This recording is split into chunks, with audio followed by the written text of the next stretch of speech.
আসসালামু আলাইকুম। দেখেন আমি একটা জিনিস শেয়ার করতেছি। এটা হচ্ছে আমাদের রেডিও সেন্টার। তারপরেরটা হচ্ছে এই সাইডে দেখা যাচ্ছে, এটা হচ্ছে নতুন র্যাব অফিস। আর এরপরে হচ্ছে রেডিও বেতার বলে সেইটা, গাছগাছালি দেখা যাচ্ছে।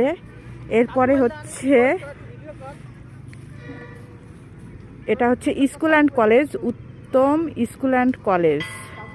আর ওই যে দেখা যাচ্ছে মেন রোড, ওদিক দিয়ে হচ্ছে দিনাজপুর, সৈয়দপুর, পঞ্চগড়, ওই সাইডের বাস যাতায়াত করে ওইটা। দেখেন এটা সম্পূর্ণ অনেক বিশাল বড় একটা জায়গা।